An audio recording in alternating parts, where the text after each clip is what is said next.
Gotcha. So let's go back now. You're back in the U.S. You're in sniper school.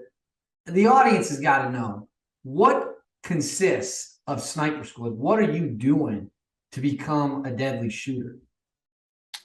They are testing your mental acuity at an extreme level, as well as trying to break you every day. And it was 11 weeks long. I went from about 170 pounds to 140. If you don't run everywhere that you go, you will get thrashed. If you don't, I mean, anything. It's sometimes just at the end of the day, because it's a day that ends in Y. They're just going to thrash you for 2 hours, and you become numb to it. Like your body adjusts, right? You get to a point where there's nothing that they can really throw at you. You just turn your brain off and say, "What do? I do a wall sit for 4 minutes while he holds these, ammo cans out. All right." Like I'll just go to muscle failure. You can scream all you want. It doesn't make my legs work any better. Like, but if you don't quit, that's the button that they're looking for. They're looking for you to ring that bell and quit. And so it was long, and that was where I learned that I wasn't stupid, because I was not a good student in school. I did not like academics. I had a girlfriend that did my homework and a football coach that would switch me from classes I was failing, and that was how I got through high school. But once you applied the the application of, hey, this will save your life. This is the skill set and the job that you want to have. You want to have the title Marine Sniper. Get your nose in the book and learn it. And it's really just weaponized math. And I did kind of like math, and so we didn't have the Kestrel. We didn't have all the ballistic drop formulas that we have now. We had a calculator and a pencil, and we learned the formulas, and we would draw them out and write them out. And if your definition was not verbatim, it wasn't like explain to me what the mission of a Marine Corps Scout Sniper is. No, you had to recite it by definition. If one word was wrong, the answer was wrong. And that was where I learned to study and make sure that I did it right. Was there any point of sniper school where you thought I might not be able to get through this? Um, there were points that I didn't know if they were going to let me. Uh, so yeah, I mean, I wasn't great at land nav. I was a boot and I was in the desert. And so, it was very different going to Camp Pendleton in the spring. You can't just gaze off into the sunset and spot the marker for land nav. Like, no, you got to walk on it almost. And so that was a big challenge. And really the key thing that happened to me was there were four guys from Det 1, and Det 1 is like tip of the spear, tier 1 level asset. And those guys were there for sniper school. Super great, very intelligent, very friendly. They didn't wear the ranks, or didn't behave with rank the way that most of the Marine Corps did. And the instructors did not mess with them nearly the way that they messed with everybody else. And so on our FX week, FX is the final exercise. It's the very last week of sniper school. It's called Hell Week. You do 5 days of missions back to back to back to back, day or night. You do not stop, and you get one meal to last you the week.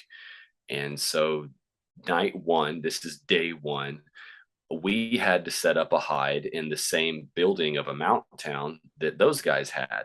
And they went to the instructor Hooch, and they're like, hey, we just want to do a recon of this building, check it out, and figure out how we want to set up our hide. And they're like, yeah, cool, do whatever you want.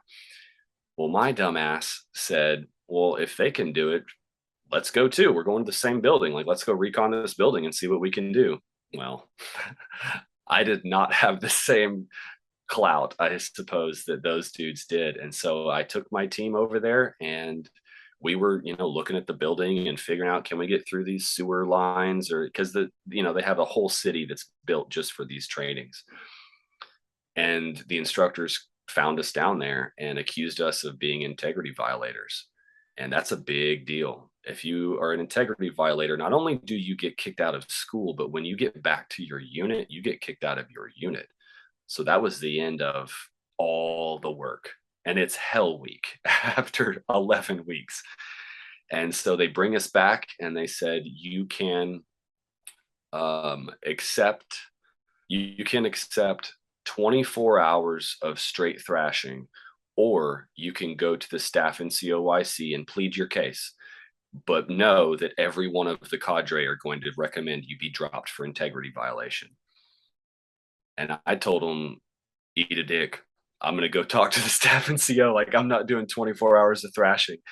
But my teammates, one of them was already a retread. He had failed once before. The other one had gotten in quite a bit of trouble during the school and had faced getting dropped already.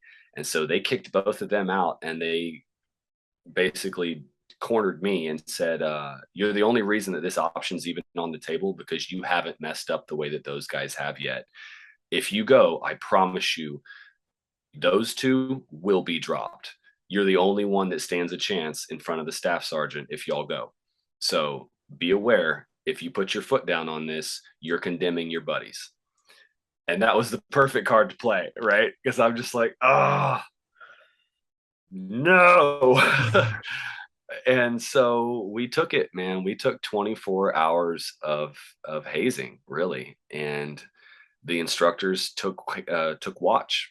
They took 2-hour shifts throughout the night, and it started because they still had other stuff to do with the other teams. It started with us going up and down the Reaper, which is a mountain that you do in the Crucible at boot camp. It is like a 45-degree angle for probably 2 or 3 miles. I don't know how long it is. It's a massive, massive mountain that when you get to the top, you're supposed to, be a Marine.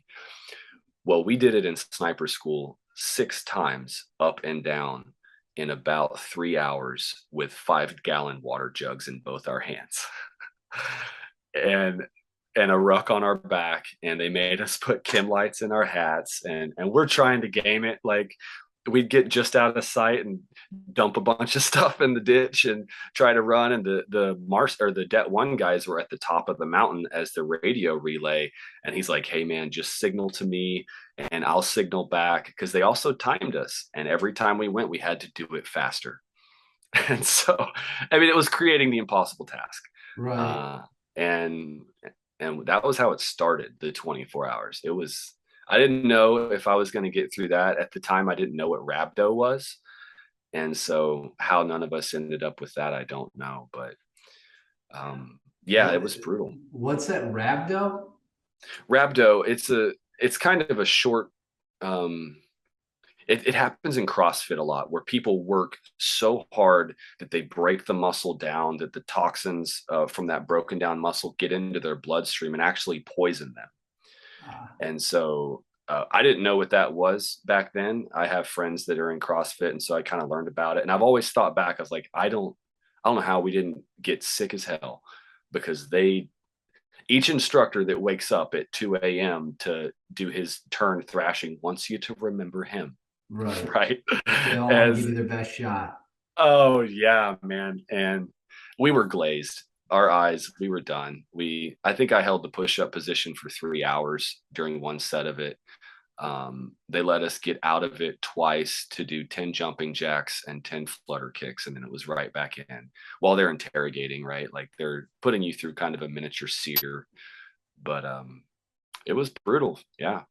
But you get through, you become a Marine Corps sniper, you've graduated to that level in life. How quickly between the graduation were you back overseas?